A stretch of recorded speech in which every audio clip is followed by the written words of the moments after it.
जय जय राधा राधा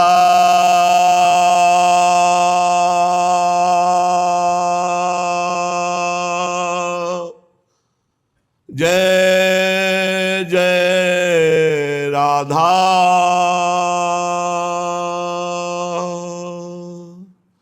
जय जय राधा रूप उजारी जय जय राधा रूप उजारी जय अलबेली जय सहज सुंदरी जय जय श्री वृषभानु दुलारी जय जय राधा रूप जियारी जय जय श्री वृषभानु दुलारी जय रसदायिनी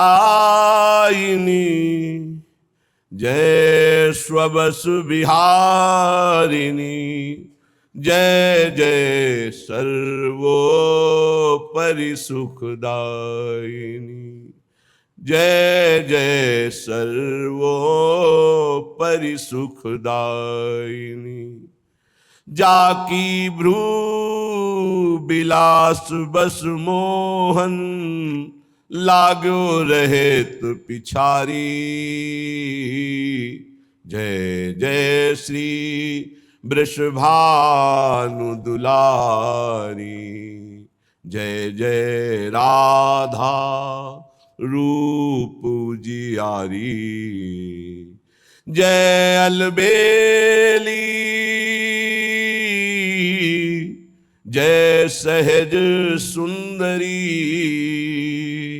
जय जय श्री वृषभानु दुलारी जय मंगल धुनी गावत किंकिणी पगनुपुर झनकारी गुण गण अमित पार नहीं पायो पचिहारे श्रुतिचारी पचिहारे श्रुतिचारी जाकी भ्रू विलास बस मोहन लाग्यो रहत पिछारी जय जय राधा रूप जियारी त्रिभुवन विदित भानुकुल दीपक सबको सुखद सदारी मेरी प्यारी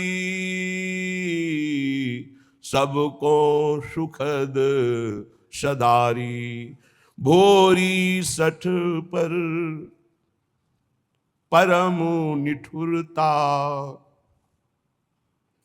हेरत टेरत हारी हेरत टेरत हारी जय जय श्री वृषभानु दुलारी जय जय राधा रूप उजियारी रूप उजियारी। उपासक अपने उपास्य देव में सदैव स्थित रहे चिंतन के द्वारा। जितना आंतरिक चिंतन गाढ़ होगा उतने ही आराध्य देव का सानिध्य अनुभव में आएगा। जब नाम जप वाणी गायन हृदय में उतरता है और उसका गाढ़ चिंतन होता है तब स्मृति बाह्य लोप होने लगती है, शरीर शासन से रहित हो जाता है अर्थात शिथिल, कोई भान नहीं कौन हूं कहां हूं क्या कर रहा हूं, कोई भान नहीं। ये स्वाभाविक सहज स्थिति प्रकट होती है जो बाहर से दूसरे को देखने में निद्रा जैसी प्रतीत होगी। ना वो तंद्रा है ना वो निद्रा है, एक अलौकिक स्थिति। स्वाभाविक गाढ़ चिंतन हो रहा है, मैं चिंतन कर रहा हूं, ऐसी भी स्थिति नहीं है। मैं डूब रहा हूं ऐसी स्मृति भी नहीं है, मैं हूं ऐसी सत्ता भी नहीं रह गई, केवल चिंतन ही चिंतन। जब कृपा होती है तो उपासक इस बात में स्थित हो जाता है, उसका गाढ़ चिंतन चलता रहता है, उठते बैठते चलते फिरते हर समय। तब वो देख पाता है प्रभु की रूप माधुरी, दिव्य लीला, स्वाभाविक सहज। अपने आप कोई पद चल रहा है, उसकी लीला चल रही है, वो उसमें डूबता चला जा रहा है। चाहे बाहर से कितना संगीत बज रहा हो, कुछ नहीं सुनाई दे रहा, चाहे बाहर हजारों बैठे हो, कुछ नहीं दिखाई दे रहा, एकमात्र इष्ट देव। ये उपलब्धि है। ये उपलब्धि लालच बढ़ाने पर मिलती है। जब लालच बढ़े इस बात का कि कब मैं, जैसे भोरी सखी कह रही, मैं सठ हूं, पर वैसे आप दयालु हो, पर मेरे प्रति निष्ठुरता क्यों कर रही हो? हेरत टेरत, बार बार मैं आपकी मार्ग को हेर रही हूं, पुकार रही हूं, पर आप मुझे दिखाई नहीं दे रहे। व्याकुलता, ऐसा लालच प्रियालाल से मिलने का कि अन्य कोई लालसा, अन्य कोई चाह रह ही न जाए। इस चाह की यही मानता है कि हर चाहों को मिटा देती है। श्रीपाद प्रबोधानंद जी कह रहे हैं, वृंदावन में तो बहुत जल्दी ये लाभ प्राप्त हो जाता है, क्योंकि ये सिद्ध प्रेम भूमि है। जिसका थोड़ा भी उपासना में अपनापन हो रहा है, वो बहुत जल्दी यहां लाभ प्राप्त कर सकता है। बहुत महामहिम भूमि है। परम पद की प्राप्ति देवर्षि नारद जी की प्रेरणा से ध्रुव जी को मथुरा में हुई, क्योंकि मथुरा नित्य कृष्ण को वास, निस्दिन श्याम न छाड़त पास, तासु सकल लीला कही। निरंतर श्री हरि की उपस्थिति पाई गई है मथुरा में। ये मथुरा बहुत बड़ा पावन स्थान है। अटल पदवी की चाह होने के कारण मधुपुरी तक उनका प्रवेश हुआ, पर ब्रज में एक कदम भी नहीं रख पाए ध्रुव जी, क्योंकि ध्रुव जी के हृदय में चाह है अटल पदवी की, और यह देश चाह रहित महापुरुषों का है। किसी भी लोकांतर की कोई भी सुख की चाह नहीं, तब प्रिया प्रीतम से मिलने की छटपटाहट हृदय में होती है। तो ध्रुव जी के हृदय में प्रिया प्रीतम के मिलने की चाह तो थी नहीं, अटल पदवी की चाह थी। तो अटल पदवी प्राप्त कराने के लिए तो मथुरा ही समर्थ है। मधुपुरी में 6 महीने साधन किया और अटल पदवी प्राप्त कर ली। भगवत साक्षात्कार हुआ चतुर्भुज भगवान नारायण का, और नारायण की कृपा से आज भी वो अटल पदवी में विराजमान है। लेकिन ये श्रीधाम वृंदावन, ये तो प्रेम भूमि है। उद्धव जी को कोई साधना नहीं करनी पड़ी, गोपियों की चरण धूलि का स्पर्श होते ही सारा ज्ञान ढक गया और प्रेम का प्रकाश हो गया। ये वो भूमि है जो बहुत जल्दी लाभ दे। श्रीपाद कह रहे, बस देहेस्मिन्नति कुत्सिते त्यज वृथाध्यासं यतः संस्मृति घोरा चिंतय चिदघनम निज वपु सर्वंच वृंदावने घोरा सन्तु विपत्ति कोटय इह त्वां याहि नो विक्रिया मारब्धक्षय मावसई तदथ तन्नाथौ सदा खेलय। तुम्हारी भगवत प्राप्ति में सबसे बड़ी बाधा है शरीर राग है। देहस्मिन अति कुत्सिते, बहुत गंदा है शरीर, बहुत गंदा। अगर ये चिकनी चमड़ी ना हो तो इसे कोई देखेगा नहीं, बहुत गंदा है। जिधर देखो गंदगी ही गंदगी इसमें है। कभी पेट नहीं भरा, खाते खाते जीवन हो गया, देखते देखते आंखें कमजोर हो गई, चश्मा लगाने लगे, फिर भी देखना, फिर भी सुनना, सूंघना, भोगते भोगते मरणासन स्थिति आ गई, फिर भी भोगना। क्या ये नाटक है? भूत के लड्डू, ना खाए तो तरसे, अगर खाए तो मरे, क्योंकि इसमें कुछ है ही नहीं। पर बहुत विचित्र है, ना खाए तो तरसे। सौभाग्य मनाते हैं कि उनको, जिनको ये भ्रम नष्ट हो गया है कि भोगों में सुख नहीं है, अहोभाग्य। देहस्मिन् नति कुत्सिते त्यज वृथाध्यासम यथा संस्मृति। इस संसार के बंधन का मुख्य कारण कुत्सित शरीर में, देह भाव में मैंपन हो जाना है। ये वृथा झूठा अध्यास है, तुम हम शरीर नहीं हो। यदि तुम गुरुदेव की उपासना के द्वारा प्रवीण हुए विवेक रूपी अस्त्र से इसको काट पाओ तो कह रहे इसी समय तुम चिदघन स्वरूप में स्थित हो जाओ वृंदावन की कृपा से। घोरा चिंतय चिदघनम निज बपु सर्वंच वृंदावने। जैसे आप शरीर में स्थित बाह्य दृश्य देख रहे हैं, ऐसी स्थिति होती है। चेतना लुप्त, बाह्य दशा खत्म, आंख खुली हुई है, वो अपने स्वरूप में स्थित है। बाह्य कोई भी दृश्य नहीं समझ में आ रहा, मैं कौन हूं, कहां हूं, बुद्धि निर्णय ही नहीं कर पा रही। वो तदात्म भाव को प्राप्त होते, जैसे कोई ये डूबा डूबा डूबा गया, वो गया। अब अंदर जो चल रहा है, बाहर कोशिश कर रहा है, निकालूं, बात करूं, व्यवहार करूं, गया। अपने चिदानंद स्वरूप में अहम स्थित हो गया है। किशोरी मात मानम किम सुकुमारी मुकले, ये बिना थोड़ा भाव आए बात समझ में नहीं। ये समझ के परे की बात, आश्चर्य की बात, आश्चर्य की बात, सर्वाश्चर्य की बात, ऐसा कभी नहीं होगा। पद्मासन लगाकर बैठे हैं, प्रयास किया है, 2-3-4 घंटे आसन पर बैठे, शून्याकार स्थिति पर चेतना रही है। मैं पद्मासन में बैठा हूं, ऐसी चेतना रही है। ये शरीर पद्मासन में है, मैं चिंतन कर रहा हूं, ये चेतना रही। पर ये वृंदावन का अद्भुत चमत्कार हुआ कि मैं स्मरण कर रहा हूं, यही गायब हो गया। वो एक अलौकिक स्थिति जिसका अनिर्वचनीयम प्रेम स्वरूपम, उसका वर्णन ही नहीं हो सकता, बड़ा आश्चर्यमय। इसीलिए कहते वृंदावन सर्वाश्चर्यमय है। आप सच्ची मानिए, ये साधन के लिए कह रहे हैं श्रीपाद, लेकिन यदि ईमानदारी से गुरु प्रदत्त साधन में आप लग जाए तो इसका कोई महत्व ही नहीं रह जाएगा। ये कुत्सित देह का राग ऐसे हट जाता है, वाणी के सामर्थ्य नहीं उसे बता सकूं। वो कैसे कैसे होता है कि जैसे आदमी फिसला और गया है, डूबा, बस डूबा। अब उसको कैसे वर्णन करें? वो डूबना चाहता नहीं है, वो डूबने की योग्यता नहीं है, कुछ अपने आप फिसला और डूबा। ऐसा है वृंदावन, फिसला और डूबा। और एक फिसला और डूबा, जबरदस्ती उठा के फेंक दिया गया उसमें, कुछ ऐसा भी है। बिल्कुल बहिर्मुख वृत्ति है, बिल्कुल एकदम। ये बहुत दसियों वर्ष पहले कोई सांसारिक घटना, एकदम किसी भी महापुरुष को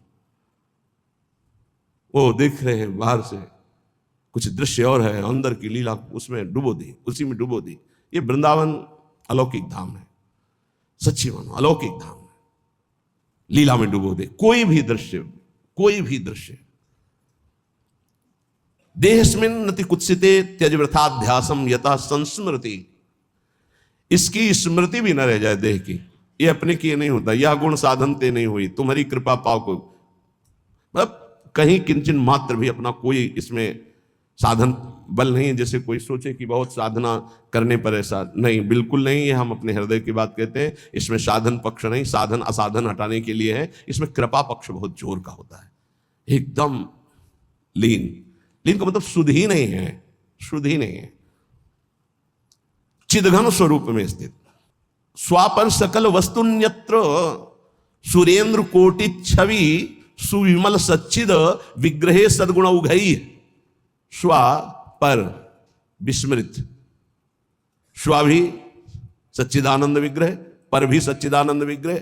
वस्तुन्यत्र सूर्येन्दु कोटि छवि सुविमल सच्चिद विग्रहे सद्गुण उघई। ऐसा स्वरूप प्रकाशित होता है कि करोड़ों सूर्य चंद्र भी एक साथ होते हैं तो भी समानता नहीं हो सकती। ऐसा विग्रही सद्गुण उघई, समस्त सद्गुण उसमें प्रकाशित हो जाते हैं। वृंदावन की ऐसी कृपा। बहिर्गत दृगंतर धैर्य मालम्य नित्य स्मृति रदिवस वृंदारण्य मन्यान अपेक्षा। अन्य की अपेक्षा न रखते हुए प्रियाजू के अनन्य हो करके जिसका नित्य स्मरण कर रहे हो, वो ऐसी कृपा करता है कि अंदर ही अंदर उत्तम गुण समूह से युक्त पूर्ण सच्चिदानंद बपू का प्रकाश कर देता है। घोरा संत विपत्ति कोटई तुम याहि नो विक्रिया। चाहे तुम्हें घोर विपत्ति अपमान आवे, लेकिन वृंदावन का आश्रय मत छोड़ देना। नहीं, वो वस्तु जो प्राप्त करने की बात करे वो नहीं मिलेगी। कैसे बहुत विचित्र दशा आती, ये कभी हमने पढ़ा नहीं, ये कभी अनुभव नहीं किया, जीवन में नहीं अनुभव किया। चाहे जैसी परिस्थिति हो, आप धाम मत छोड़ना, वो वस्तु धाम प्रदान करता है जो कभी हमने नहीं पढ़ा, किसी ग्रंथ में नहीं पढ़ा। सच्ची मानना, होगा कोई संकेत, ऐसा हम नहीं कहते कि नहीं लिखा, होगा कोई संकेत, पर कहा है आओ समाधि भीतर, आप हुआ। लेकिन यहां देखा कि समाधि भीतर आओ नहीं, उठा के फेंक दिया गया। ये कभी भी हो सकता, कभी भी, चलते चलते हो सकता है, पढ़ते पढ़ते हो सकता है, बैठे बैठे हो सकता है, प्रसाद पाते पाते हो सकता है। खत्म प्रसाद की वृत्ति, पाने की वृत्ति खत्म, पाने वाला खत्म। घंटों पूज्य भाई जी महाराज या माता जी राधा बाबा को घंटों, बाबा मुख में कवर चबाओ इसको, बाबा इसको लील जाओ, बाबा मुंह खोलो, घंटों लगते प्रसाद पवाने में। शुद्धि नहीं, बाह्य शुद्धि नहीं। राधा नाम सुना, कदम लड़खड़ा गए, गर्मी का समय, छत एकदम गर्म है, घंटों हो गए उसी स्थिति में खड़े। भाई जी ने कहा राधा बाबा कहाँ है? पता नहीं, खोज हुई, अरे ऊपर की खिड़की, शायद छत में गए, वहां सामने कीर्तन चल रहा था, अश्रु चल रहे, बाबा खड़े। शरीर की शुद्ध नहीं, भाई जी और माता जी दोनों उनको उठाकर सबमिट कर घर। दशा वृंदावन, वृंदावन का आश्रय है, गीता वाटिका में रहे, आश्रय वृंदावन का, स्थिति वृंदावन की। यहां कोटि कोटि विपत्तियां आ जाएं, कोटि कोटि विकार आ जाएं, तो भी विचलित मत होना। बहुत ही हिम्मत की बात है। कल आपको ध्यान होगा श्रीपाद कह रहे थे, यदि हमसे लव मात्र के समय भी भजन न बने तो भी मैं वृंदावन नहीं छोड़ूंगा। लव मात्र का भजन बिल्कुल न बने तो भी। बाहर मैं वैभव संपन्न होकर नहीं, यहां दरिद्र बनकर भिखमंगा बनकर जीवन काटूंगा। धन्य है वो जो ब्रजवासियों के घर पोछा लगाते हैं, रोटी पाते, वृंदावन वास करते हैं, लेबरी करते हैं, या ऐसे छोटे मोटे कार्य करके गुजारा कर रहे हैं। पूरे परिवार तिलक, बच्चे से लेकर सब तिलक लगाए, राधा वल्लभ श्री हरिवंश, 2-4 घंटे रिक्शा चला लिए, नमक रोटी खा रहे हैं, कैसे वास कर रहे हैं। इनके साथ छल कपट नहीं करना चाहिए। ऐसे जनों का अपराध फिर क्षमा नहीं होता, ध्यान रखना। जैसे किसी भी तरह से ऐसे लोगों के साथ छल कपट करे, वो मेहनत करके 100 रुपया जोड़ रहे हैं, अगर कहीं उनकी वास की व्यवस्था हो रही है, ऐसा कोई छल कपट न करे इनके साथ। इनका धन बिल्कुल आग समझो, जहां जाएगा अगर छल कपट से लिया तो ये आग लगा देगा, क्योंकि ये गरीब जन ये मेहनत से कमा रहे हैं। अगर इनका कोई छल कपट से किसी भी तरह अपकार करे तो फिर राम रोष पावक हो जाए। ये बहुत हम इन पर श्रद्धा रखते हैं, हम श्रद्धा रखते हैं। जो हमारे वृंदावन में ऐसे कष्ट सहकर वास करते हैं, उनके चरणों में हमें नमन करने का मन होता है, बार बार इनके चरणों में नमन करने की। ऐसे कष्ट में, क्योंकि वो देखा है जीवन सुख सुविधापूर्वक वृंदावन में, तो उनको आभास ही नहीं होता मैं वृंदावन में हूं। एसी रूम में पड़े कई कई घंटे सो रहे हैं, खूब खाने पीने के लिए प्रमाद स्थिति की खूब बाहुल्यता है। धन्य है उसका जीवन। सत्संग भी सुनते हैं, हम उनको वहां भी देखते हैं, 2 बजे लाइन में भी देखते हैं, इसके बाद उनको हम रिक्शा चलाते भी देखते हैं। जैसे गाड़ी से जब जाते हैं तो देखते हैं उनको, गाड़ी से उतर के खड़े हो जाते हैं अपनी रिक्शा से, उनको रिक्शा चलाते भी देखते हैं। शाम के वाणी पाठ में भी उनको देखते हैं, मतलब भर का रिक्शा चला लिया, 2-4 घंटे जो पैसा आया पूरे परिवार सहित तिलक लगाए, राधा वल्लभ से चरणों में मन रखता है। जो हरिवंश को नाम सुनावे, तन मन प्राण तासुबन। हम तो कहते हैं भगवान ऐसी कृपा करें कि उदर पोषण और वस्त्र और वास के सिवा कोई कभी व्यवस्था ही ना करे। कोई भगवान कभी ऐसी व्यवस्था बड़ी ना करे किसी साधक की कि उदर पोषण और वस्त्र और उचित व्यवस्था के सिवा कभी ना करे, नहीं तो साधक आगे नहीं बढ़ेगा, उसी में सुख मान लेता है। और कृपा करे तो उदर पोषण की भी व्यवस्था ना हो, बार बार उसको विक्षेप, बार बार आसपास विपत्ति, बार बार ठोकर, तो सच्ची शरणागति उदय होकर वो माया पर विजय प्राप्त कर ले। दुर्भाग्य है उनका जिनको भगवान ने सुविधा दी है। हृदय की बात कहता हूं, दुर्भाग्य है उनका जिनके मोटे गद्दे हैं, एसी है, खान पान की भारी व्यवस्था है, सब कुछ। दुर्भाग्य है उनका। सौभाग्य है उनका जिनका उदर पोषण के लिए ब्रजवासियों के टूक का भरोसा हो, या जो गुरुदेव व्यवस्था कर दे और रूखा सूखा खा के जमीन पर शयन करके रात दिन दिनचर्या में लगे। सौभाग्य है उनका। घोर घोर विपत्ति वृंदावन में आ जाए या घोर घोर विकार हो जाए तो भी तुम विचलित मत होना, वृंदावन को मत छोड़ना। मारब्ध क्षय मावसई तदथ विक्रियाम आरब्ध प्रारब्ध। तुम्हारा प्रारब्ध क्षय हो रहा है, अगर विकार भी आ रहे हैं तो प्रारब्ध का नाश हो रहा है। किसी विषय पर किसी ने पूछा ऐसा क्यों हो रहा है हमारे संग, ऐसा क्यों हो रहा है, हमारी चाह नहीं है, हमारी कोई मांग नहीं है, ऐसा क्यों होता है? ऐसा इसलिए होता है कि तुम्हारा प्रारब्ध क्षय हो रहा है। जिस दिन प्रारब्ध क्षय हो जाएगा तो मांगने पर भी नहीं मिलेगा। चाहे दुख हो या सुख, मांगो तुम दुख तो मिल जाएगा क्या? ऐसे सुख मांग रहे हो मिल जाएगा क्या? बस धैर्य पूर्वक अपने प्रारब्ध क्षय का इंतजाम। मारब्ध क्षय मां वसई तदथ। वृंदावन वास करते हुए अपने प्रारब्ध क्षय को केवल देखो। दुख आ रहा है, प्रारब्ध क्षय हो रहा है, सुख आ रहा है, प्रारब्ध क्षय हो रहा है। न दुख में हमें दुखी होना, न सुख में फूलना है। तो तन्नाथो सदा खेलय, ये बड़ी बात है।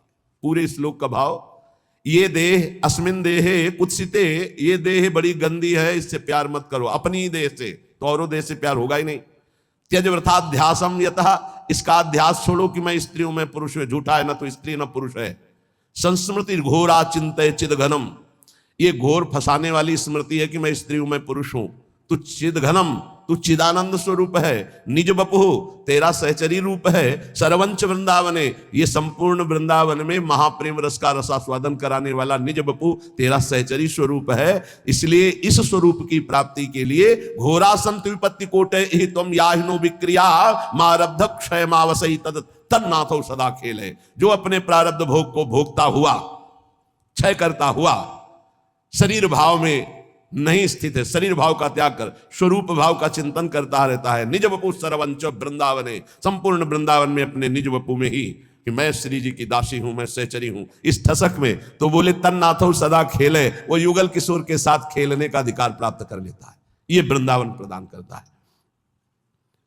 दिव्य स्वर्ण सुनील रत्न सुभगम लीला सनालारुणाम भोजो श्री मुरलीधरम प्रथुल सद्वेणी सुहारोज्वलम संवीतोज्वल शोणपीत वसनम कंदर्प लीलामयम श्री वृंदावन कुंज एव किमपि ज्योतिर्द्वयम सेव्यताम।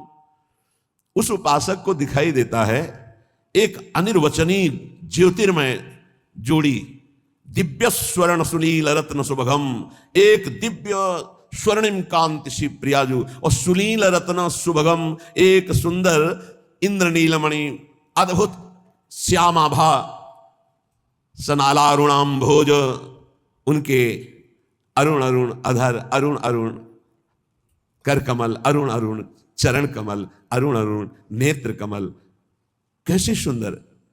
वो एक दूसरे के बाहु पर बाहु डाले हुए श्री मुरलीधरम, अधरों में श्री लालजू मुरलीधर के, एक कर कमल प्रियाजू के, एक प्रियाजू का लालजू के, और दोनों एक कर कमल मुरली में लालजू का और एक कर कमल प्रियाजू, और दोनों मुरलीधरम, दोनों के अधरों में एक ही मुरली विराजमान और दोनों मुरली वादन कर रहे। एक के सिर पर मोर का मुकुट, एक चंद्रिका धारण किए हुए, एक पीतांबर परिधान और एक उज्जवल रक्त वर्णा चुनरी, अरुण वर्ण की चुनरी धारण किए हुए। ऐसे श्री युगल सरकार का साक्षात्कार उस उपासक को होता है जो ऊपर चर्चा हुई। राधा कृष्णो परम कुतुकाद्य लता पादपानाम चित्वा पुष्पादिक मुरविधम श्लाघमानो जुषाते। कभी कभी कौतुक श्री प्रिया प्रीतम लताओं से कहते झुक जा, मुझे पुष्प लेना, वो डाल झुक जाती है। ये चिदानंद लताएं हैं। प्रिया प्रीतम पुष्प चयन करते, प्रिया प्रीतम, और एक दूसरे के ऊपर पुष्प डालकर ऐसे खेलते हैं। ऐसी शोभा हो रही है, दिव्य दिव्य पुष्प चयन करके पीतांबर में अरुण वर्ण की चुनरी में एक दूसरे के ऊपर पुष्प, नव किशोरी नव किशोर। और कभी कभी स्नानाद्यम यत सरति कुरता खेल, तो कभी सरोवर में, मान सरोवर में, कभी राधा कुंड में स्नान करके खेल रहे हैं। मत माननी प्रियाजू लालजू समस्त सहचरियां जल क्रीड़ा कर रहे हैं। कभी कभी लालजू को घेर कर सब सखियां अंजलि से जल वर्षा करती। जब लालजू जल वर्षा में विकल होते तो डुबकी लगाकर प्रियाजू के चरणों का स्पर्श करते। प्रियाजू ऐसा लगता है जैसे किसी, तो वो एकदम, वो उपासक ये लीला देखता है, ये लीलाएं वर्णन कर रहे हैं देख करके। स्नान आद्यम, सुंदर स्नान होता है प्रिया प्रीतम का, फिर सुंदर पोशाक धारण करती। तो खेल तो यत खगाद्य, इतने में वृंदावन के बहुत से पक्षी आ जाते हैं, हंस मोर कबूतर शुक शारिका, ऐसे पक्षियों की मंडली आ जाती, उनके साथ प्रिया प्रीतम खेलते। खेल तो यत खगाद्य, वृंदावन के पक्षियों के साथ प्रियालाल खेल रहे हैं। वृंदारण्यम परम परमम तन्न सेवते को वा, ऐसा कौन है जो इस सुख का सेवन न करे। कभी प्रियालाल जल केली कर रहे, कभी प्रियालाल सुंदर पोशाक धारण करके पक्षियों के साथ खेल रहे, कभी वन विहार करते हुए पुष्प चयन करते, एक दूसरे के ऊपर पुष्प प्रहार करके खेल रहे। आबाल्यम जल सेचनेन वर्णे नावाल निर्माणतः स्वेन श्रीकर पल्लवेन मृदुना श्री राधिका माधव। छोटे छोटे जब फूलों के पौधे या तमाल आदि के तो दोनों प्रिया प्रीतम वृंदावन की रज से उसके थाला बनाते हैं, आबाल्यम। और जल सेचनम, यमुना जी से इतनी सख्या होने पर भी स्वयं प्रियालाल जल लाते हैं और वृंदावन की लता का सिंचन करते हैं। कैसी सौभाग्यशाली वृंदावन की। आबाल्यम जल सेचनेन, प्राय वर्णन आया है कि प्रिया जो अपनी स्नेह दृष्टि से वृंदावन की लताओं का सिंचन करती, पर आज एक श्लोक में वर्णन कर रहे आबाल्यम, छोटे छोटे जो पौधे हैं, लताएं हैं, उनको आसपास थाला रज का बना करके और प्रियालाल स्वयं जल से उन लताओं का सिंचन करते हैं। वर्णे नावाल निर्माणतः स्वेन श्री कर पल्लवेन मृदुना श्री राधिका माधवौ, थाला बनाकर जल सींचकर और अपने हाथ से इसे दुलार करते हैं। वृंदावन की लता राधा करावचित पल्लव स्वयं श्री कर पल्लवेन मृदुना श्री राधिका माधवौ, मृदुल मृदुल स्पर्श प्रिया प्रीतम का। इसीलिए इन लताओं का सेवन साक्षात प्रिया प्रीतम के प्रेम की प्राप्ति का स्वरूप है। श्री बिहारी देव जी ने कहा, बिना रज और पल्लव लताओं का सेवन किए कोई प्रेम नहीं प्राप्त कर सकता। प्रेम पदार्थ दूर है बिन से रज रूख, रूख माने लता है। यान संवर्ध विवाह नव्य कुसुमाद्यालोक के संदर्भ भी। फिर बड़ी सुंदर लीला होती। तमाल का वृक्ष है और एक कंचन बेली है। सुंदर पहले जल के थाला बनाए गए, जल सींचा गया, दुलार किया, और फिर तमाल के वृक्ष को पीतांबर उड़ा दिया गया और बेली में सुंदर चुनरी उड़ा दी गई और समस्त सखियों के साथ ब्याहुला कर रही प्रिया प्रीतम लताओं का। यान संवर्ध विवाह नव्य कुसुमाद्यालोक के संदर्भ में भी फूली हुई लताएं सुंदर सजा करके एक को पीतांबर एक को चुनरी उड़ा दी गई और सुंदर ब्याहुला हो रहा है। पूर्व वर्धित ऐसी सेवा करके फिर उनका विवाह उत्सव मनाते हैं। फिर उन्हीं के नीचे समीप बैठ करके दोनों सखियों के साथ संदर्भ में भी हास परिहास करते, जैसे दूल्हा दुल्हन से हास परिहास किया जाता, और मोदते बड़े आनंदित हो रहे प्रिया प्रीतम। सुलता तरुण तान वृंदावनीयान नुमः, वो लताएं प्रिया प्रीतम के चरणों में झुक जाती हैं। इतना प्यार, इतना दुलार, इतना सुख मिलता है कि तो श्रीपाद कह रहे हम ऐसी वृंदावन की लताओं को बार बार नमस्कार करते हैं जो हमारे प्रिया प्रीतम को ऐसा सुख प्रदान करते हैं। बहुत प्यार करो यहाँ की लताओं को। अगर आपके पास कोई और व्यवस्था नहीं तो 2-4 गमले तो लगा सकते हो अपनी बालकनी में। एक तुलसी जी का रख लिया, एक राय बेल का रख लिया, एक और कोई बेल लगा ली। बहुत छोटे छोटे पुष्प के ऐसे पौधे, और अपनी जब सेवा से उसमें 5 पुष्प भी हुए और वो जब अपने राधा नाम में चढ़ाओगे, श्री जी में चढ़ाओगे, बहुत बड़ी बात हो जाएगी। लाखों रुपए के बाहर के पुष्प मंगा कर श्रृंगार करो, हमारे प्रिया प्रीतम को उतना सुख नहीं मिलता। सच्ची मान लेना, जो वृंदावन के 5 राय बेल के पुष्पों से मिल जाएगा, जो वृंदावन के 5 हर श्रृंगार के फूलों से मिल जाएगा। ये बहुत बहुत ही सौभाग्य का विषय है कि अपनी कुंज में पुष्प प्रकट हो और वो हम श्री जी को अर्पित करें।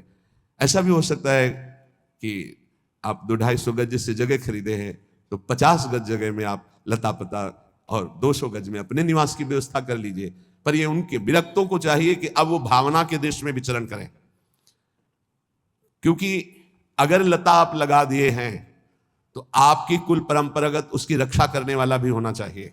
लताओं को तो वही मानता है जो प्रिया प्रीतम के प्रेम में मत वाला होना चाहता है, नहीं तो बहुत ही दुर्भाग्य का विषय है। एक लता तैयार करने में कितना समय लगता है। बगल में लता है ना, ऐसे जी होता रहता है, जहां मुरझाई तो ऐसा लगता है क्या हो गया, कौन सी गलती हो गई, ये लता क्यों मुरझा गई। जरा सा मुरझाना पसंद नहीं। और वही जब लताएं बड़ी होती हैं 50 वर्ष 60 वर्ष की, और फिर जब उस पर कोई कुल्हाड़ चलाता है तो ऐसा लगता है छाती काट रहा है, हृदय काट रहा है। इसको क्या पता कि 50 वर्ष में कैसे ये तैयार हुई लता, किन महापुरुषों की करुणा दृष्टियों से इसका पोषण हुआ है, और 1 मिनट लगा जेसीबी से उखाड़ के फेंक दे। 50 वर्ष में वो तैयार होती है लताएं। बड़ा दुर्भाग्य, हर जगह लता कट, रात रात में लता कट करके साफ होकर के एक पत्ता भी नहीं, ये देखा है।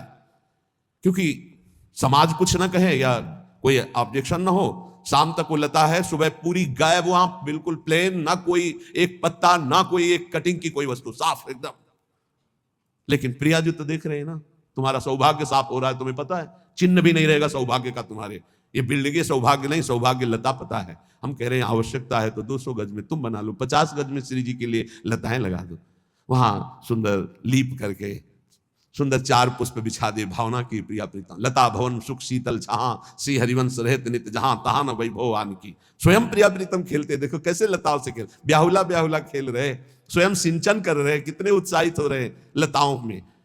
अगर लताओं से प्रेम नहीं तो ब्रज प्रेम प्राप्त होना बहुत कठिन है। रज से प्रेम नहीं, रसिकों से प्रेम नहीं तो प्रेम कहां से मिलेगा? यहीं से तो मिलता है, रज रसिक लता, ये तीन प्रेम के स्तंभ में जिनसे बहुत जल्दी वृंदावन का लाभ प्राप्त होता है। महापुरुषों के अमृतमय वचनों का श्रवण करेंगे।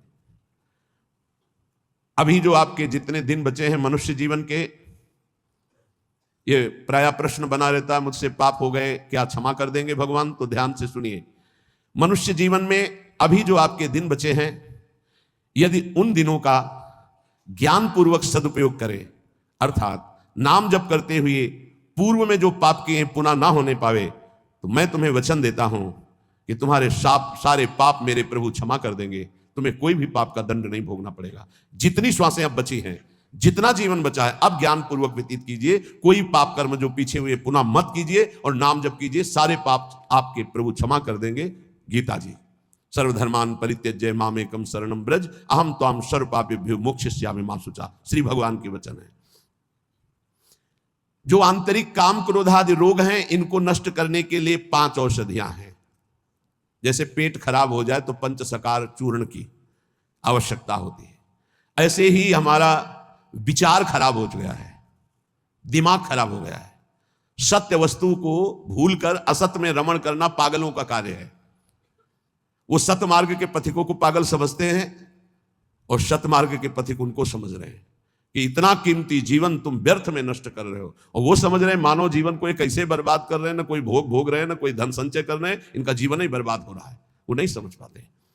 ये 5 हैं जो तुम्हारे आंतरिक भवरोग को नष्ट कर देंगे, पाप जो हो रहा है उस पाप की प्रवृत्ति का नाश कर देंगे। 5, पहला सत्संग। सत्संग, अगर भगवान की कृपा हुई है तभी सत्संग प्राप्त होता है।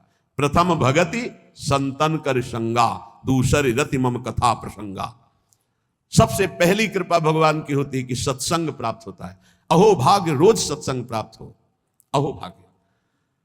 जिस दिन होता कि आज पूज्य श्री मथुरादास जी कथा करने नहीं आएंगे, उनका स्वास्थ्य खराब है, या आज उनकी निर्जला एकादशी है, उस दिन ऐसा लगता है जैसे वज्रपात हो गया हो कि आज महापुरुषों के चरित्र सुनने को नहीं मिलेंगे। जो महापुरुषों से सत्संग प्राप्त, वो फिर और जैसे रबड़ी पाने के बाद गुड़ का सीरा चाटने की इच्छा नहीं होगी। यद्यपि वो भी मीठा होता है, वो भी पवित्र गन्ने के रस से बनता है, पर नहीं, जो रसमलाई पा चुके हैं ना, उनको फिर गुड़ का स्वाद नहीं आएगा। ऐसे ही जो सच्चिदानंद में डूबे हुए महापुरुषों के वचनों को श्रवणेंद्रिय से पान कर लिए ना, फिर वो केवल शाब्दिक प्रवचन में उसका श्रवणेंद्रिय स्वाद नहीं ले पाएगी। उसको चाहिए अनुभवी, क्योंकि उतने गरु वचन सुन लिए तो अब फिर और नहीं। अगर भगवत प्राप्त महापुरुष का सत्संग सुन लिया तो इन कानों की इतनी गरु स्थिति हो जाएगी कि वो हल्का शब्द सुन ही नहीं सकते, वो खुद अपने आप उनको लगने बंद करो यार। वो कान इतने बड़े व्यसनी हो चुके हैं भगवदानंद के कि बिना भगवदानंद प्राप्त हुए महापुरुष के वचन उसे अच्छे ही नहीं लगेंगे। जब द्रवय दीन दयालु राग हो तो साधु संगति पाइए। पहला है आंतरिक रोगों के नाश करने का उपाय सत्संग। जिसे सत्संग मिल गया तो बड़ी भारी विजय प्राप्त करने का अवसर मिल गया। रोज सत्संग में असत विकारों के प्रति हे भाव और भगवान की प्राप्ति के लिए उत्साह पैदा होता है, रोज जो सत्संग सुनते हैं। दूसरा, पहला सत्संग, दूसरा स्वाध्याय। जो हमारे आचार्य की वाणी है, जो गुरुदेव ने आदेश किया जिन ग्रंथों का स्वाध्याय करने के लिए, उन्हीं ग्रंथों का स्वाध्याय करना चाहिए। स्वाध्याय का मतलब नहीं कि कुछ भी स्वाध्याय करो, नहीं, गुरुदेव के अनुसार शास्त्र स्वाध्याय करना चाहिए, जो गुरुदेव आदेश कर रहे हैं। जो आचार्य वाणी है, जो हमारी उपासना में हमको पुष्ट कर सकते हैं, वही स्वाध्याय करना चाहिए। तीसरा है आहार, स्वल्पाहार। सत्संग, स्वाध्याय, स्वल्पाहार। आहार का बहुत बड़ा रोल है जीवन के उत्थान में। भगवान शंकराचार्य जी ने भी साधन पंचक लिखा है, उसके एक एक शब्द का आगे श्लोक तो बहुत बड़े। वेदो नित्यम अधीयताम, संगा सत्सु विधीयताम, महावाक्यार्थस्य विचारिताम, क्षुध व्याधि चिकित्स्यताम एकांते सुखमास्यताम। 5 बातें, इन्हीं का विस्तार वर्णन किया है। वेदो नित्य मधीयताम, नित्य शास्त्रों का स्वाध्याय होना चाहिए। संगा सत्सु विधीयताम, भगवत प्राप्त महापुरुषों का संग होना चाहिए। महावाक्यार्थस्य विचार्यताम, उनके द्वारा जो बोले गए वचन हैं उनको विचार करके चिंतन के द्वारा अपनी स्थिति बनानी चाहिए। चौथा आपने आप कहा, जो इसमें तीसरे में स्वल्पाहार है, उसमें कहा क्षुध व्याधि चिकित्सताम, क्षुधा रूपी व्याधि की चिकित्सा करे। भिक्षान्नम औषधम, जैसे व्याधि की औषधि के द्वारा, तो क्षुधा रूपी व्याधि की भिक्षान्न के द्वारा विरक्त और धर्म के द्वारा कमाए हुए अन्न से ग्रस्त, वो भी स्वल्पाहारम, भूख से कम। बहुत बड़ा इसमें योग है, आप अच्छे से समझ लीजिए। आप समझते हैं अधिक पाने से आप बलवान होंगे, बिल्कुल भूल है आपकी, ये भूल बहुत बड़ी है। अल्पाहार करने से जीवनी शक्ति बहुत प्रबल होती है। जितना आप भजन में उन्मत्त होने वाले महापुरुषों को देखेंगे वो अल्पाहार करने वाले होंगे। अधिक आहार करने में प्रमाद स्थिति बढ़ती, तमोगुण बढ़ता है। ये रहस्य जान लीजिए। अल्पाहार करोगे आप में बहुत तेज बना रहेगा, आप में जीवनी शक्ति। जो अधिक पा लेते पूरी शक्ति पचाने में लगती, तो भजन आदि में नहीं, प्रमाद स्थिति रहती है। चौथा जो उसमें लिखा है एकांते सुखमास्यताम, इसमें लिखा है रात्रि के चौथे प्रहर में भागवती क्रियाओं का अनुष्ठान करना चाहिए। ध्यान है, नाम जप है, तो अपने यहां तो ऐसी बढ़िया दिनचर्या है कि आपको अनुष्ठान करने की जरूरत नहीं, सम्मिलित होने की जरूरत है। सुबह 2 बजे से दर्शन करते हुए सबके, फिर यहाँ सत्संग, नाम कीर्तन हो रहा है, फिर सत्संग हो रहा है, कितना मंगलमय है। अभी 5:10 है। सौभाग्य है कि आप कब से बैठे हैं और यहाँ किसी की नींद भी नहीं खुली होगी अभी। जो प्रातःकालीन बेला पर जग करके भागवतिक अनुष्ठान करता है, वो आंतरिक विकारों पर विजय प्राप्त कर लेता है। स्वप्न दोष 4 बजे सोने वाले को ही बहुत जोर के होते हैं। जो प्रातः 3 बजे से जग जाते हैं, 10 बजे के बाद सोते हैं, स्वप्न दोष होने की संभावना ही नहीं रहती। यदि वो सावधान है तो गलत क्रिया करते हैं, गलत भोजन करते हैं, उनकी बात अलग है। नहीं, समय ही नहीं है। प्रायः 3, 4, 5, 6 इसमें स्वप्न दोष होता है प्रातःकालीन बेला पर। और जो गंदे आचरण करते हैं उनकी तो कोई चर्चा ही नहीं है। 5वां, जो कुछ साधन भजन करे, एकांत चिंतन आंतरिक, उसका चिंतन पूर्वक करे, एकाग्रता पूर्वक करे, सारी शक्ति लगा करके, बटोर करके। नाम जप करे तो नाम में, मंत्र जप कर रहे तो मंत्र में, सत्संग सुन रहे तो सत्संग के वाक्यों में। ये 5 हैं जिनके द्वारा हम आंतरिक विकारों पर विजय प्राप्त कर लेते हैं। पहला सत्संग, दूसरा स्वाध्याय, तीसरा अल्पाहार, चौथा प्रातःकालीन बेला पर उठकर भागवती का अनुष्ठान, 5वां जो कुछ भी करे एकाग्रता पूर्वक सारी शक्ति लगाकर उसी में। जो अपने ऊपर हर समय ईश्वर की, आराध्य देव की कृपा का अनुभव करता रहता है, ये बहुत बड़ी बात है। हर परिस्थिति में बड़ी कृपा, श्री जी की बड़ी कृपा, श्री जी की बड़ी कृपा। एक हमने संत भगवान को देखा, वो बल्ब ऐसे लगा रहे थे तो चूक हो गई, तो वही किसी कनेक्शन में कहीं छू गए, मारा ऐसा झटका तो सीढ़ी गिरी, सीढ़ी से सीढ़ियों पे आकर के गिरे, उससे नीचे चबूतरे के नीचे आके गिरे, काफी चोट लग गई थी। तो दौड़ करके उनको उठाया तो उनका बड़ी कृपा, निपट गए, बड़ी कृपा, निपटा दिया प्रभु ने। बड़ी बात थोड़ी में निपटा दिया, बड़ी कृपा। और मुस्कुरा रहे थे और कई जगह चोट दिखाई दे रही थी। ये संत हृदय, बड़ी कृपा, निपट गए। बड़े अपराध को छोटे में काट दिया, निपट गए, बड़ी कृपा। जब अपने दास के ऊपर प्रभु कृपा करते हैं तो उसके हृदय में सद्गुणों का खजाना खोल देते हैं, जो हर समय अनुभव करता रहता मेरे ऊपर बड़ी कृपा है। फिर उसको अपने आप में मिलाकर एक कर देते हैं, चाहे भक्ति में हो चाहे ज्ञान में। बचता एक ही है, 2 जब तक बचे तब तक विचार अभी ऊंचाई पर नहीं पहुंचे। ब्रह्म नहीं, माया नहीं, नहीं जीव नहीं काल, अपनी ही सुध ना रही, एक रहे हो नंदलाल। ना काहू सो बोलिबो ना कोई व्यवहार, अपनी कुंवर किशोरी को जियत निहार निहार। एक तो लालजू प्रिया जो एक हैं, इनको 2 न देखा जाए। जो हर समय अपने इष्ट की कृपा का अनुभव कर आनंद रस में भरपूर। पर यह होता उन्हीं के ऊपर है। एक होते हैं जो केवल जीव से नाम जप करते हो, जीव से गुणानुवाद करते हैं, अंतःकरण विषय चिंतन करता रहता है। ध्यान देना, बहुत उत्तम बात वर्णन हो रही। पहली बात कही कि जो जीव हर समय उपासक के कृपा का अनुभव करता रहता, बड़ी कृपा, बड़ी कृपा, दुख में भी सुख में बड़ी कृपा, उसके हृदय में गुणों का खजाना खोल देते हैं और उसको एकता में मिला लेते हैं, अपने में मिला लेते हैं भगवान। अब दूसरी बात कह रहे हैं कि उपासक कब एकता को प्राप्त होता है। बोले एक उपासक होता है, बहुत ध्यान से अपने को देखना किस डिग्री में हो आप। एक उपासक होता है जो जीव के द्वारा नाम जप करता है, जीव के द्वारा गुणों का गान करता है, पर हृदय में विषय चिंतन होता है। दूसरा उपासक होता है जो जीव के द्वारा नाम जप करता है, गुणानुवाद करता है, अंतःकरण भी उसी में जुड़ा हुआ होता है, ये विशेष कृपा पात्र होता है। और तीसरा उपासक होता है जो जीव से नाम जप करता है, गुणानुवाद करता है, हृदय से जुड़ा रहता है और स्वयं लीला में डूबा रहता है, जो गाया जो चिंतन किया उसी में डूबा है। ये तीसरा, ये सर्वोपरि उपासक है, जो गाया वही चिंतन, जो चिंतन उसी में डूबा। एक गान कर रहा है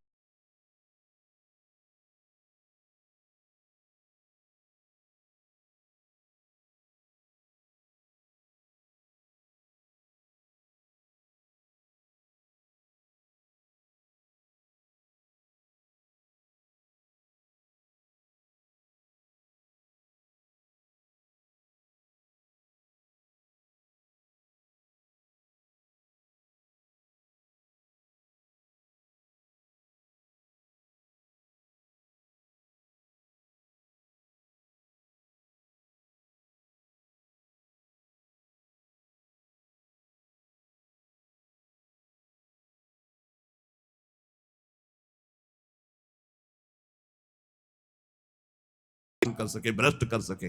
तीसरी बहुत ऊंची स्थिति है जो गृहस्थी में रह करके अपने परिवार से हंसता है, बोलता है, व्यवहार करता है, खाता पीता चलता उठता बैठता है, पर ऐसे जैसे विदेश में आए हुए मेहमान। गृहस्थी में कैसे भगवत प्राप्त? बोले जो अपने परिवार के साथ हंसता है, खाता पीता बोलता व्यवहार करता है, बढ़िया, सब वैसे ही, लेकिन वो वैसे जैसे किसी मेहमान के यहां गया हो। उसको पता है रहना नहीं, देश बिराना है, ये भी छूटेंगे, शरीर भी छूटेगा, जाना है, मुझे प्रभु के पास जाना है, क्योंकि वो अपने परम प्रिय सखा प्रभु को हृदय में निरंतर चिंतन करते हुए ऊंची स्थिति को प्राप्त है कि मुझे भगवत प्राप्ति करनी है। ये सब केवल एक व्यवहार मात्र है। वो उस स्थिति में परिवार में रहता हुआ, संसार में रहता हुआ शायद ही कोई समझ पावे कि कितनी ऊंची कोटि का महात्मा है वो। गृहस्थ में रहते हुए, जो अपने परिवार में रहते हुए प्रेम व्यवहार करते हुए, कमाते खाते हुए, हर समय भगवत स्मरण करते हुए ऐसे रहता है जैसे किसी मेहमान के यहाँ कि मुझे तो जाना है, नए घर मेरा, नमक आज मेरा, नई वस्तु मेरी, नाथ सकल संपदा तुम्हारी, मैं सेवक समेत सुतनारी, मुझे तो आप चाहिए। देखो, जब तक तुम संसार की कामनाओं से निवृत्त नहीं होगे तो ये संसार तुम्हें फंसाए रखेगा। तुम्हारा सारा साधन भजन जो परलोक प्रदान करने वाला है, ये संसार नष्ट कर देगा। संसार की कामनाओं की जब तक निवृत्ति नहीं होती तब तक संसार फंसाए रखता है, और ये जितना साधन भजन बनता है सब खा जाता है संसार। तुम कहलाओगे भगत, लेकिन तुच्छ विषयों में अपने भजन को बेचने वाले भगत नहीं कहलाते। तुम जैसे तैसे अपनी इंद्रिय और मन को बिखेर रखा है, इंद्रियां मन तुम्हारे भजन को नष्ट कर रही है। अत्यंत तुच्छ असत जड़ दुख रूप भोगों में वो मूर्ख अपने भजन को छीण कर देता है, भजन को बर्बाद कर देता है। इसलिए इस संसार की लौकिक वस्तुओं को जो तुम्हें प्राप्त है भगवद अर्पित करके प्रसाद रूप भोगो, और निर्मल परमानंद की प्राप्ति के लिए कोई इच्छा मत करो, अपने भजन को बचा के रखो। ये पदार्थ आदि तो भगवान अपने आप तुम्हारी व्यवस्था करेंगे, तुम भजन से भगवान की प्राप्ति की चाह करो। जो इस बात को स्वीकार कर लेते हैं उनके अंदर एक नई कामना जागृत होती कि कुछ लोग तो ये जान जाएं कि मैं भजन करता हूं, ये बहुत जोर की इच्छा होती है। हमें और कुछ भोग नहीं चाहिए, इतना तो है कि लोग ये हमारा सम्मान कह के करें कि बड़ा भजनानंदी है, बड़ा त्यागी है, बहुत अच्छा है, गृहस्थी में रहते हुए महात्मा है, या विरक्ति होते हुए कितना बढ़िया महात्मा है। ये कान सुनने के लिए लालायित रहते हैं। लोग मेरी योग्यता को जाने कि मैं कितना अच्छा हूं, ऐसी इच्छा जो करता है तो इच्छा करते ही वो परम पद का अधिकार खो देता है। समझ लो, लोगों में जानकारी फैलाने की इच्छा मतलब संसार में सतबुद्धि, मतलब प्रतिष्ठा कीर्ति की चाह, मतलब भगवत प्राप्ति की योग्यता खो देना। ये तीन बातें बड़ी दुर्लभ हैं। निर्धनता में भी दूसरों की सेवा करने का, दान देने का उत्साह, एकांत में पापाचरण ना करने की दृढ़ भावना, ये बहुत कठिन बातें, बहुत कठिन बातें। निर्धनता में भी दान देने का, दूसरों की सेवा करने का उत्साह, एकांत में कभी पाप ना करने की दृढ़ भावना, और जिससे भय लगता है ऐसा कभी कोई वचन, आचरण, संकल्प मन में ही ना आने पावे। भय लगता है पाप कर्म से, पाप कर्म ही भय प्रदान करता है। तो पाप कर्म से कैसे निवृत्त हो, क्रम बाई क्रम वर्णन कर रहे हैं। तो जो पाखंडी लोग हैं इनका संग का त्याग कर दे। पाप निवृत्ति के लक्षण, पाप तुमसे बनेंगे ही नहीं। पाखंडी लोगों से दूर रहना, खुली बात कह रहे हैं। महापुरुषों के वचन, किसी से कोई लेना देना नहीं रहता, इसलिए मस्ती से बोलते हैं। पाखंड कहते हैं पाप के खंड को। पाप जो ऊपर से सदाचरण का वेश धारण किए हुए हैं और अंदर से पापाचरण करते हैं, बहुत ही लुभावना पाखंड होता है। लुभावना आप देख के समझ ही नहीं सकते। हमारी योग्यता ऐसी नहीं हो, हम अपनी योग्यता दिखाते हैं तो पाखंड एकदम भी कहा जाता है। इससे पाप की प्रवृत्ति होती है। पाखंड से बचे और पाखंडी लोगों से बचे, खुली बातें हैं। जो असत्य में भोग सुख प्राप्त करना चाहता है वो पाप किए बिना रह नहीं सकता। ऐसे पाप का आचरण करने वालों का संग बिल्कुल नहीं करना चाहिए। अहंकार पापों की रति प्रदान करता है, इसलिए अहंकारी का संग नहीं करना चाहिए, अहंकार का संग नहीं करना चाहिए। पाखंड नहीं धारण करना चाहिए, पाखंडियों का संग नहीं करना चाहिए। असत्य के भोग की लालसा पाप करवाती है और असत्य के भोगों में रत पापियों का संग नहीं करना चाहिए। अहंकार ही भोगों में रत कराता है, इसलिए अहंकार नहीं अंदर आने देना चाहिए और अहंकारियों का संग नहीं करना चाहिए। प्रभु की ओर अग्रसर होने वाले जितने साधक हैं उनको सावधान रहना चाहिए ऐसे अहंकारी असत भोगों में लगे हुए पाखंडियों से। कल्याण के मार्ग पर चलना है तो अधर्म और अनीति और पाप कर्म छोड़ने की दृढ़ प्रतिज्ञा करनी होगी। अगर हम सावधानी से नहीं संग करेंगे तो बहुत ही पाखंड का बोलबाला है। आप ऐसा ना समझ लें, कलिकाल है। ये मन चले लोग जो भगवान की प्राप्ति का कोई मार्ग ही नहीं जानते, जिसकी बातचीत में थोड़ा भी लोभ दिखाई दे, जिसकी बातचीत में थोड़ा भी काम आदि दोष का लक्षण दिखाई दे, कभी संयोग नहीं करना चाहिए, चाहे जितना बड़ा कोई हो, दूरी बना के रखनी चाहिए। इसीलिए पहला शब्द लिखा है पाप की निवृत्ति के लक्षण, तो बोले पाखंड और पाखंडी लोगों के संग का त्याग कर देना चाहिए। दूसरा, असत्य भोगों में जिनकी रति है उस असत्य भोग और असत्य भोगों में रति करने वाले का त्याग कर देना चाहिए। तीसरा, अहंकार और अहंकार की वृत्तियों में फंसे हुए लोगों का, इनका त्याग कर देना चाहिए। जिसको कल्याण मार्ग में चलना है अधर्म अनीति और पाप कर्म छोड़ने की दृढ़ प्रतिज्ञा करनी चाहिए। जो पीछे पाप हो गए हैं वो इसी प्रतिज्ञा से भस्म हो जाते हैं। कभी भी ये नकारात्मक भाव रखने वालों का संग करने वाला सकारात्मक भाव में आगे नहीं बढ़ सकता है, इसलिए बहुत सावधान रहना चाहिए। जो सांसारिक मान बढ़ाई कीर्ति परिस्थिति वस्तु रुपया आश्रम इनकी प्राप्ति की चाह रखता है वो कभी भगवान की प्राप्ति की चाह करने वाला हो ही नहीं सकता है। जो त्याग की हुई वस्तुओं का पुनः भोग करता है वो श्वान के समान होता है, वो साधु नहीं होता है। श्वान समझते हैं? सम्मान शब्द सूचक श्वान है, नहीं उसको कुत्ता कहते हैं। बमन को कौन खाता है? कुत्ता। तो रमा बिलास राम अनुरागी तजत बमन जिम जन बड़ भागी। बमन के समान भगवान के भक्त संपूर्ण भोगों का त्याग कर देते, तो वमन के समान त्यागे हुए भोगों को पाने वाला श्वान कहा जाता है।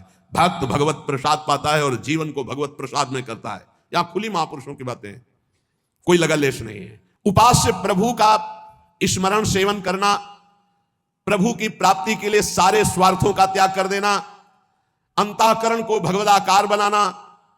कोई भी जीवन में ऐसा आचरण ना हो जो संतों ने ना किया, वो कभी आचरण नहीं होना चाहिए जो संतों ने कभी नहीं किया। ये ध्यान रखना चाहिए। वेश धारण करके हमसे अगर कोई गलती है उसे त्याग देना चाहिए, हमें सुधारना चाहिए। आहार निद्रा इन पर विशेष शासन करता है, चाहे गृहस्थी का साधक हो चाहे विरक्ति का। आहार निद्रा इन पर शासन करे। वैराग्य का एक भी लक्षण कम ना होने पावे। अगर एक भी छेद हो जाए तो जैसे घड़ा भर नहीं पाता, ऐसे अंतःकरण पूर्ण दृढ़ भगवत मार्ग में नहीं लग पाएगा यदि वैराग्य का एक भी लक्षण कम हुआ। जो बात तुम्हारी गुप्त हो उसे कभी मत बोलो। अय वैरागी, अय भगवत मार्ग के पथिक, जो बात तुम्हारी गुप्त हो कभी मत बोलो। भागवतिक, व्यवहारिक, लौकिक, पारमार्थिक। क्यों? लोग उपहास करेंगे, तुम्हारी बात की गहराई को नहीं समझ पाएंगे। अगर आपसे कोई गलती भी हो गई है तो महापुरुषों से बोलो, संसारियों से नहीं। हमें लगता है बोलने की जरूरत नहीं, वो खुद जान जाएंगे, वो कृपालु हैं, वो हमें संभाल लेंगे। संदेह वाली वस्तु, संदेह वाले व्यक्ति, संदेह वाला आचरण कभी मत करो। जिस व्यक्ति पर संदेह हो कभी मत मिलो, जिस वस्तु में संदेह हो कभी मत खाओ, जिस आचरण पर संदेह प्रमाणित ना हो कभी मत करो। बहुत ध्यान से सुनना है, बहुत जरूरी है। हम आपके लिए भोग बना करके लाए हैं और आपकी दृष्टि में तत्काल अंदर आया, नहीं पाना चाहिए, बिल्कुल नहीं पाना, चाहे अमृत हो। हटाओ उसको, बिल्कुल नहीं पाना। ये भागवतिक संकेत होते हैं। जिस व्यक्ति के मिलने में संदेह लगे, ये हमें कम समझ में आया, कभी नहीं मिलना चाहिए। जिस वस्तु में संदेह हो जाए कभी नहीं पाना चाहिए। जिस क्रिया में संदेह हो जाए कभी नहीं करना चाहिए। भगवत मार्ग के पथि को जो बात अपनी गुप्त हो उसे कभी प्रकाशित नहीं करना चाहिए। भविष्य की चिंता भक्त नहीं करता। अगर भविष्य की चिंता कल क्या होगा तो तुम शरणागति में कलंक हो। लाभ और हानि ये हमारे सामने कोई मान्यता नहीं रखते। इसमें हम प्रभु के विधान को देखकर प्रसन्न होते हैं। दूसरे की चर्चा कभी मत छेड़ो, दूसरे की बात मत करो। हर समय प्रसन्न रहो, ध्यानस्थ रहो। रजोगुणी तमोगुणी भोजन चाहे जितना सुंदर दिखाई दे कभी मत पाओ। रजोगुणी तमोगुणी लोग चाहे जितना सुंदर व्यवहार करें कभी सहवास मत करो, इनका दूर रहो। ये महापुरुषों के वचन है। यदि तुम्हारे पास कोई भोग सामग्री संग्रह हो गई है तो वो तुम्हारे धर्म के सेवन के लिए, दूसरों के हित के लिए, तुम्हारे भोग के लिए नहीं है। ये ओछी प्रवृत्तियों वाले पर संदेह वृत्ति रखो। गलत आचरण करने वाले, ओछा बात बोलने वाले, इन पर कभी प्रियता नहीं रखनी चाहिए। बहुत बड़ी हानि होती है, पक्का समझ लें, बहुत बड़ी हानि होती है। यह हर उपासक को सावधान रहना चाहिए, चाहे स्त्री शरीर हो चाहे पुरुष शरीर हो। जहां कहीं ओछी प्रवृत्ति, देखो एक दृष्टि में पता चल जाता है कि यह सामने वाला कैसे देख रहा है, कैसी हरकत है, कैसा, एक दृष्टि में। भगवान ने इतना ज्ञान तो सबको दिया है कि एक मिनट में, एक दृष्टि में फाइनल हो जाएगा कि आदमी संग करने लायक है या नहीं लायक है। या ये चाहे कोई भी हो, एक दृष्टि में पता चल जाता है।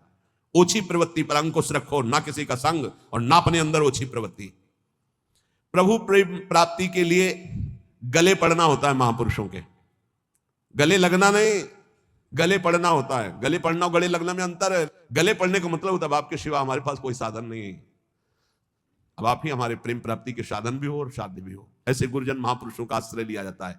प्रभु प्रेम प्राप्ति के लिए महापुरुषों के पीछे पड़ जाओ, गले पड़ जाओ। वो देख ले कि अभी हमारे पिंड छोड़ने वाला नहीं, दुत्कारे फटकारे तो भी नहीं, तो निश्चित भगवत प्रेम प्राप्त हो जाता है, क्योंकि भगवान उनके हृदय में जागृत हो चुके हैं। ना तुम्हारे अंदर घबराहट होनी चाहिए, ना कोई उतावलापन होना चाहिए। धैर्य, सात्विकता का अनुसरण करने वाला, भगवत दर्शन की अभिलाषा रखने वाला बड़ा गंभीर स्वभाव का होता है, बड़ा धैर्यवान होता है। जल्दी उसके धैर्य को कोई तोड़ नहीं सकता। ऐसे ही साधक को परम सिद्धावस्था की प्राप्ति होती है। जब तुम्हारे कहीं कोई पाप कर्म करने का अवसर आवे तो शर्मा जाओ, लज्जा कर लो, धिक्कार है अपने को, हटो वहां से। जब कोई गलत बोलने का अवसर आवे तो मौन, दांती पीस लो। ऐसे गलत बोलने का अवसर आवे दांती पीस लो। जबान है ही नहीं हमारे, बोलते रहो, दांत कस के दबाए रहना, बोलना नहीं। अगर बोला तो गड़बड़ हो जाएगा। जैसे गलत करने का अवसर आवे तो मानसिक धिक्कार देना, धिक्कार है तुझे, क्या सोच रहा है तू, गलत करना चाहता है। गलत बोलने का अवसर आवे तो दांती पीस लो, ऐसे दंत, राधा राधा राधा, अंदर से बोलना नहीं। ये देखो परमार्थ के लिए, बिल्कुल ऐसे। और जब कहीं तुमसे कोई गलती पड़ जाए तो शर्माओ मत, फिर क्षमा मांग लो। राधा राधा, गलती हो गई हमसे, आगे से गलती नहीं, उसे क्षमा कहते हैं, अंदर से प्रायश्चित कर दे। तो जिस कार्य करने में तुम्हें लज्जा लगे वैसा कार्य मत करो, वैसे विचार मत करो। जो तीन को बस में रखता है वो साधु। नेत्र, कान, जीभ, जनेंद्रिय अपने आप बस में हो जाएगी। नेत्रों को बस में रखो, जबान को बस में रखो, कान को बस में रखो। तीन का बहुत बड़ा योगदान है। जबान खूब अच्छे अच्छे पदार्थ खाएगी, खूब उल्टा सीधा बोलेगी, कान उल्टा सीधा सुनेंगे, वो नेत्र उल्टा सीधा देखेंगे तो आचरण उल्टे सीधे होंगे। इनको संभालो। तीन, रसना, श्रवणेन्द्री और रसेंद्री। रसना कटो जो अन्न रटो, निरख अन्न फुटो ने, नेत्रेंद्री, और श्रवण फुटो कान। नेत्र, कान, जीभ, तीन को जो सुधार लेता है वो साधु हो जाता है। 100 समाधि और श्मशान, इनमें सा है।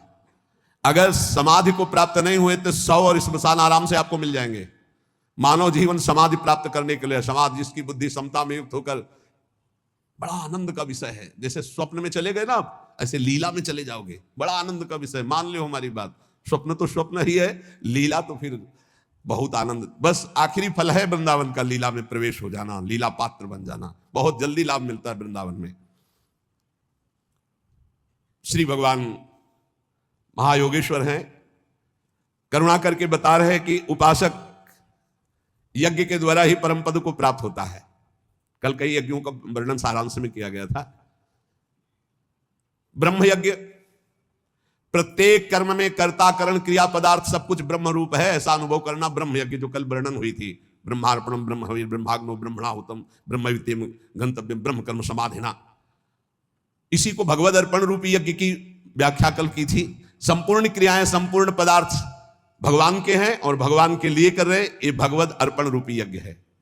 और एक अभिन्नता रूपी यज्ञ का वर्णन किया था, असत से सर्वथा विमुख होकर परमात्मा स्वरूप में अभेद भाव से तन्मय हो जाना, ये मैं ब्रह्म स्वरूप हूं, ये सबसे बड़ी ब्रह्म यज्ञ का वर्णन हुआ था। कर्तव्य कर्म रूपी यज्ञ का वर्णन हुआ, केवल दूसरों के लिए ही सुख का संपादन जो करते हैं वो कर्मयोगी कर्तव्य कर्म रूपी यज्ञ करते हैं।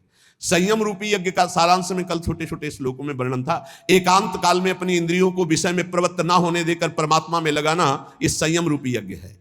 विषय हवन रूपी यज्ञ, व्यवहार काल में इंद्रियों का विषयों से संयोग होने पर उनमें राग द्वेष पैदा ना होना और परमात्मा स्वरूप में स्थित रहते हुए विषयों का सेवन करना, ये विषय हवन रूपी यज्ञ है। समाधि रूपी यज्ञ, मन बुद्धि सहित संपूर्ण इंद्रियां प्राणों की क्रियाओं को रोककर ज्ञान से प्रकाशित सम में स्थित हो जाना, रेचक कुंभक प्राणायाम आदि का जो वर्णन था।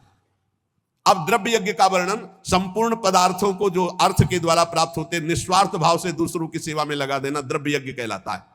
तपो यज्ञ, अपने कर्तव्य का पालन करने के लिए काम क्रोध लोभ मोह मद मत्सर इन सब के वेगों को सहकर इंद्रिय और मन को प्रसन्नता पूर्वक भगवान में लगाना, हर वेग को सहकर, इसे तपो यज्ञ कहते हैं। एक योग यज्ञ है, कार्य की सिद्धि असिद्धि में फल प्राप्ति में हर्ष शोक न होना, समान भाव रखना, सुख दुख के समय कृत्वा लाभा लाभो जया जयो, ये योग सिद्धि है, ये योग यज्ञ है।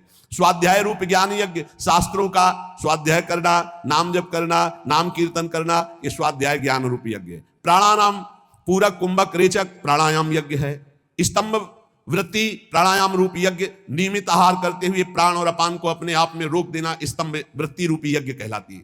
इतनी यज्ञों का वर्णन कर सारांश में होगा। इसके बाद भगवान कहते हैं यज्ञ शिष्टामृत भुजो यान्ति ब्रह्म सनातनम नायम लोकोस्ति यज्ञस्य कुतोन्यः कुरुषोत्तमो, लोकोस्ति यज्ञस्य कुतोन्यः कुरुषोत्तमो।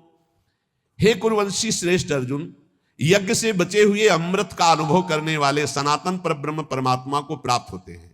यज्ञ ना करने वाले मनुष्य के लिए ये मनुष्य लोक भी सुखदायक नहीं, फिर परलोक कैसे सुखदायक होगा। तो भगवान का यहां क्या कथन है, यज्ञ शिष्टामृत भुजो यान्ति ब्रह्म सनातनम, निष्काम भाव से तुम्हारे पास जितनी भी वस्तु सामग्री है परिवार और समाज की सेवा में लगा देना, और जो आपको सेवा के बाद बच रहा उसका सेवन करते हैं। एक ऐसा और एक दूसरा, श्री भगवान को विराजमान करके, सब श्री भगवान की वस्तु है, जो भी प्रसाद पाए भगवान को अर्पित करके, वो यज्ञाशिष्ट अमृत भोजो है, वो अमृत भोजन है। मरने वाली सब वस्तुएं अमृत कैसे अनुभव करा सकती हुई, अमृत भगवान है। जब हम भोग लगा देते हैं तो वो प्रसाद अमृत हो जाता है। ऐसे तो मृत वस्तुएं हैं, सब मृत्यु लोक की जितनी भी वस्तुएं सब मृत हैं, सब नष्ट होने वाली, पर जब हम प्रभु को अर्पित कर देते हैं तो वो प्रसाद हो जाता है, चरणामृत हो जाता है, उच्छिष्टामृत हो जाता है। इन वस्तुओं को जब हम प्रसाद रूप से स्वीकार करते हैं तो ये हमें भगवत प्राप्ति करा देती है।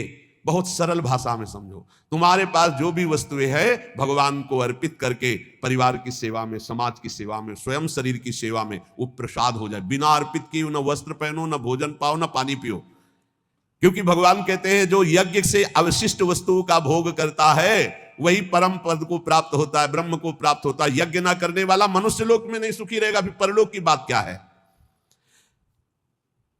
एवं बहुविधा यज्ञा वितता ब्रह्मणो मुखे कर्मजान विदितान सर्वान एवं ज्ञात्वा विमोक्षसे।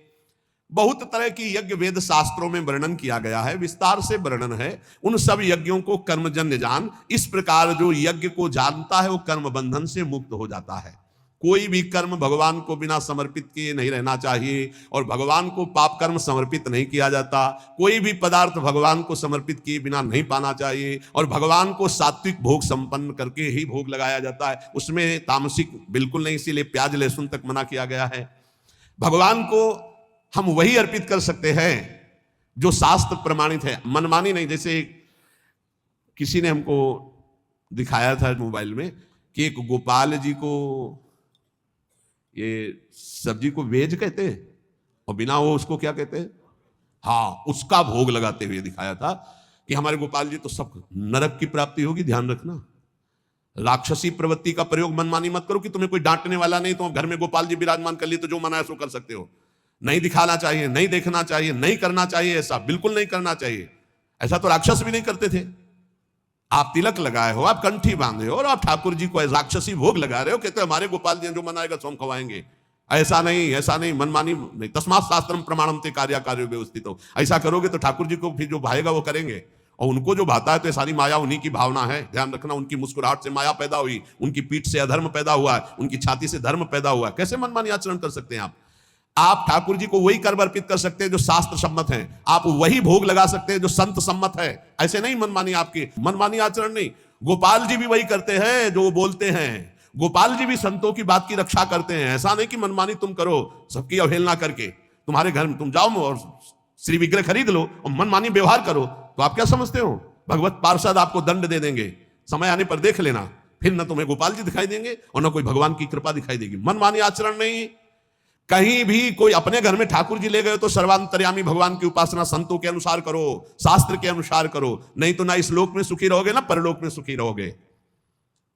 एवं बहुविधा यज्ञा वितता ब्राह्मणों मुखे, जो शास्त्र में वर्णन किया गया वैसे किया जाता, मनमानी आचरण नहीं किए जाते। हमें बहुत दुख हुआ जो उन्होंने दिखाया कि वो तिलक भी लगा था और वे कहते कि हमारे घर में ठाकुर जी, हमारे ठाकुर जी, भाई हम तो जैसा चाहेंगे वैसा पाएंगे, हम अपने बेटे को जैसे पवा सकते हैं।